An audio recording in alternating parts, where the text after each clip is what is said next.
Bonjour tout le monde, que ces paroles de Torah soient pour la guérison de Eliyahu Hananel, Ben Ruth Mesodi, Daniel Tamar, à tout votre fortuné. En Parashat Shmini, le jour de l'inauguration du tabernacle, il y a Aaron qui a été choisi pour être le Kohen Gadol, le grand Kohen du Ham Israël. Et il a été choisi avec ses deux grands enfants. Il a 4 enfants, Nadav et Avihu, encore 2 autres, Elazar et Itamar. Il a été choisi, il a pris comme bras droit adjoint ses enfants Nadav et Avihu. Premier jour que le tabernacle fonctionne, pas comme essai, mais comme travail, comme quotidien le service quotidien de tous les jours. Nadav et Avihu ont fait une erreur dans leur service divin. Dans la Torah, il est précisé qu'ils ont amené du feu, il fallait attendre que le feu descende du ciel, et eux, ils ne se sont pas contentés de ça, ils ont voulu allumer le feu, et finalement, il y a eu un feu qui les a brûlés, et ils sont morts. Ils ont eu un feu qui ressemblait plutôt à un choc électrique. Le corps était intact, mais ils sont morts. Et le Zohar nous dit que leur faute de Nadav et Avihu, c'était pas parce que ils ont allumé un feu qu'on les a pas ordonnés, c'est parce qu'ils ne se sont pas mariés, c'était pas des hommes mariés. Dans la Torah, il est écrit qu'ils ont pris des encens, ils ont mis sur une poêle et ils voulaient amener. Et ils ont allumé le feu. Au lieu de prendre le feu de l'autel, ils ont mis un feu, ils n'ont pas pris le feu qui est venu du ciel. C'est-à-dire qu'on a deux fautes, une qui a amené l'autre, on va voir comment une elle a amené l'autre. Donc, ils ne sont pas mariés et ils ont amené des encens et ils ont mis le feu sans que ce soit le feu qui descend du ciel. Rabbi Nathan, dans l'écouter à la Chot, il dit c'est quoi cette notion que le Zohar dit d'Eloït Nassibou qui ne voulait pas se marier. Explique Rabbi Nathan. Il y a deux types de tzadikim. Il y a des tzadikim qui veulent tellement servir Dieu que le monde, avec toutes ses épreuves, tout ce qui se passe, les dégoûte, leur amène un dégoût. Ils sont écœurés quand ils voient les êtres humains à côté d'eux, comment ils courent derrière l'argent, qu'est-ce qui impressionne les hommes. Ça les embête, ils ont une âme d'artiste, ils n'ont rien besoin pour vivre, ils se contentent de très peu. Et ça les gêne de vivre dans un milieu où chacun a besoin de son travail, de sa maison, de sa situation. Ça les énerve, ça les embête. Ça, c'est une sorte de Ovdei Hashem. Il y a une autre. C'est vrai, ça les gêne, ça les embête. Mais ils vivent en harmonie puisque c'est la volonté d'Hachem. Hachem nous a mis dans un monde où il y a du matérialisme, où il y a des gens autour de nous qui sont en train de courir. Et l'idée, c'est de propager et de diffuser le nom d'Hachem et d'essayer de trouver le sens de la Kedusha dans chaque chose que l'on voit dans notre vie.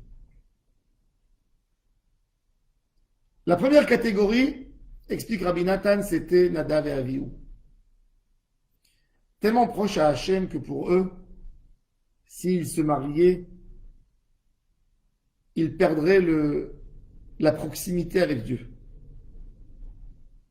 Dans une vie quotidienne de tous les jours, surtout quand on est marié, on a des obligations. On ne peut pas étudier jour et nuit. Il faut s'occuper de la maison, il faut faire les achats, faire les courses. Il y a des tâches, on fait grandir les enfants ensemble.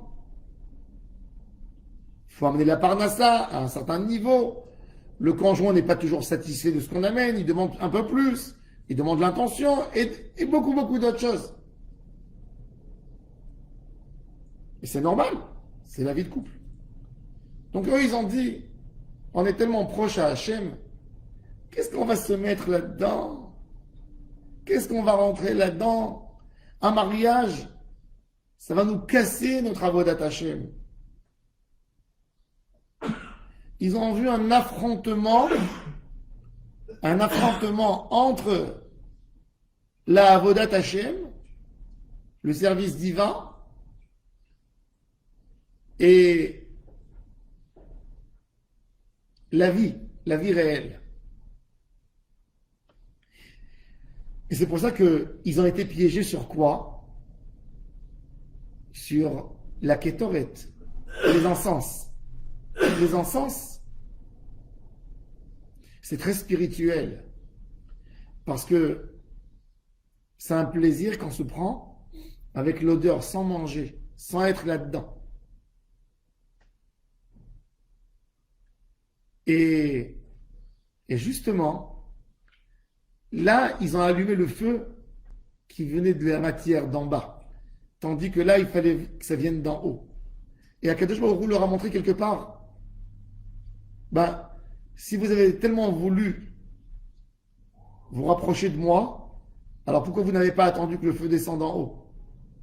C'était contre leur comportement. Vous ne voulez pas vous marier parce que vous dites que ce que j'ai créé, c'est pas assez pur.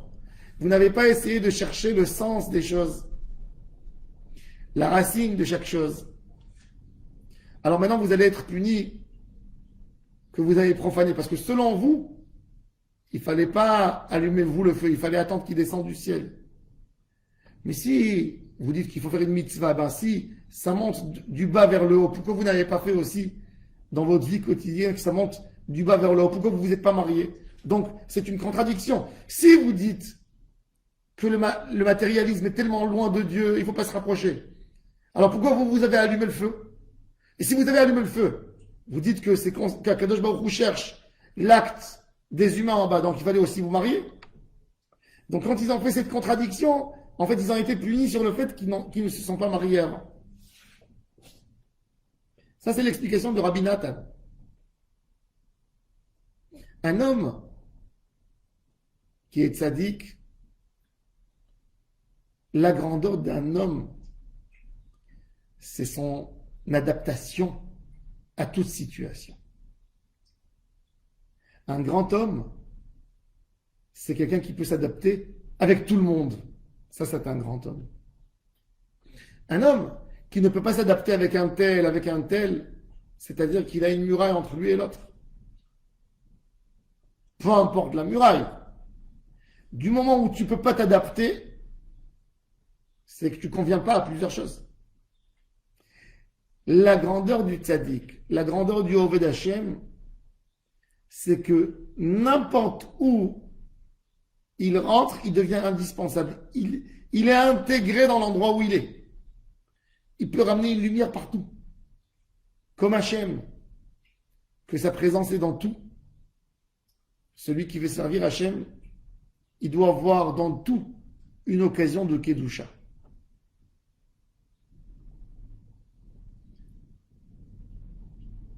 En réalité, l'homme qui ne voit pas Hachem dans tout, c'est qu'il n'a pas compris la grandeur d'Hachem. C'est qu'il a étudié le texte, mais sans comprendre le sens du texte. Les mitzvot ne sont pas faites pour nous séparer du matérialisme. Les mitzvot sont là pour amener la lumière d'Hachem dans le matérialisme. L'Église, l'Église catholique, a très mal compris la notion de la proximité avec Hachem, à tel point que les moines, les curés, ont décidé de ne pas se marier, ont transgressé le premier décret de Dieu à Adam et à Ève, d'avoir des enfants, de peupler le monde. Pourquoi? Parce que ils n'arrivaient pas à comprendre comment on peut être proche de Dieu en ayant des charges, des missions à nourrir les enfants, à travailler, à ramener le pain à la maison. Et ils ont préféré se détacher. Mais ce n'est pas un chemin pour le monde. Un homme peut sentir des fois qu'il ressemble à un ange, mais ce n'est pas ça ce que Dieu demande. Dieu demande à s'intégrer dans la matière, mais à intégrer sa lumière dans la matière.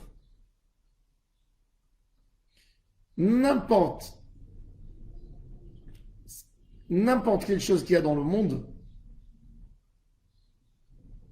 peut être une envie, une tentation, mais peut être en même temps quelque chose d'extraordinaire. Quand on lui a donné du sens, quand on l'a éclairé. Un homme qui court derrière l'argent, même les gens dans le monde n'apprécient pas cette qualité. Parce que s'il court que derrière l'argent tout le temps, forcément qu'il va devenir avare puisqu'il a envie d'accumuler le plus possible et de moins donner.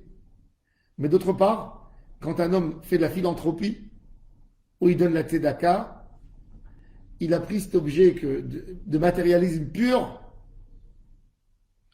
et lui a donné un autre sens. Il a fait de ça, de l'argent, il a créé une vie pour un certain monsieur qui en a besoin.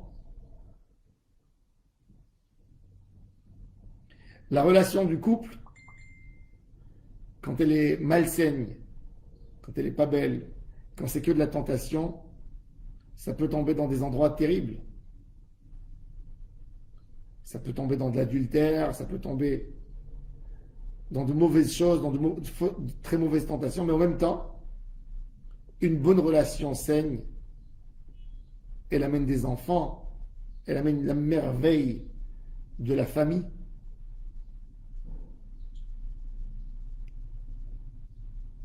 Et pareil dans tout. Dans tout. Un homme qui aime manger, ça paraît des fois comme un homme gourmand. Mais en même temps, quand un homme mange comme il faut, comme il se doit, il peut manger des corbanotes, amener de la kedusha, il entretient son corps, il fait fonctionner la machine. Et dans tous les domaines, vous pouvez voir, dans chaque chose, le bon côté et le mauvais côté. Une arme, prenons une arme qui est destructible. Il y a une arme pour garder, pour sauver, et il y a une arme pour tuer. Il y a un couteau qui coupe la salade, qui coupe la viande, qui la rend apte à manger. Et il y a l'épée et le couteau qui tue, qui détruit. Ça, c'est notre vie. L'homme, dans sa vie, marche sur une ficelle, comme dans le cirque. Bouger un peu de ce côté, tu tombes. Bouger un peu de l'autre côté, tu tombes. Trouver le juste milieu dans chaque chose. Ça, c'est la Avodat Hashem. Nous, par nature, quand on verra deux personnes, deux rabbins, et on verra un qui a les yeux fermés, voilés, qui ne mange pas, qui est maigre, qui jeûne toute sa vie, on va le considérer comme un homme proche de Dieu.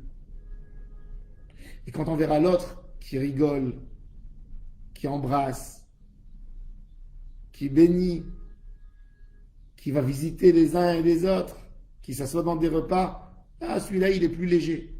Non, pas forcément. Celui-là a compris. L'idée, c'est de ramener la lumière d'Hachem dans le monde. C'est facile de te séparer de tout. L'idée, le but, c'est de savoir vivre.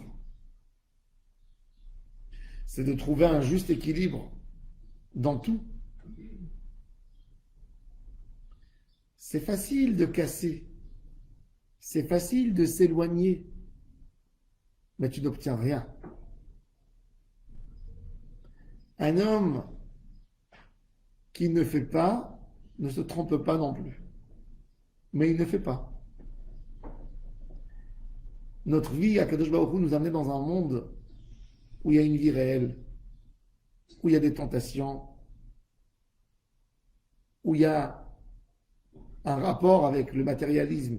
Si Dieu aurait voulu nous créer des hommes purs, ben on aurait été des anges qu'on n'a pas besoin ni de manger, ni de boire, ni d'aucun autre besoin. Si Hachem nous a créés de cette manière, nous a constitués de la manière comme nous sommes créés, c'est-à-dire que Dieu veut qu'on purifie la matière, le matérialisme qui est en nous. Ça, c'est la Avodat Hashem. Et ça, c'était l'erreur, selon le Zohar Kadosh, des enfants de Aaron qui pensaient qu'un service divin, qu'une proximité à Dieu, c'est de se détacher de tout. Et Akadosh Baruch Hu nous a montré clair et net, c'est pas ce comportement que je veux, à tel point qu'ils ont payé leur vie, parce qu'ils étaient exemplaires. Et Dieu ne voulait pas qu'ils éduquent le peuple d'Israël dans une fausse éducation, dans une erreur. C'est pas ça la Avodat Hashem. On est en train de rater quand quelqu'un il pense qu'il faut s'éloigner de tout le monde. C'est qu'il a raté, c'est qu'il n'a pas compris. Essaye d'amener de la lumière partout. Essaye de mettre Hachem partout. Quand tu vois quelque chose et tu te sauves, tu dis c'est impossible de vivre là-bas, c'est-à-dire que pour toi, Dieu ne peut pas rentrer là-bas. Mais l'idée est fausse. Dieu doit être partout. Partout. Évidemment, on n'a pas dit d'aller faire des avérotes. Mais l'idée conductrice, c'est que la lumière d'Hachem doit rentrer partout. C'est ce qu'on a appris dans cette histoire, dans cet enseignement avec les enfants de Aaron à Cohen. Bonne journée à toutes et à tous.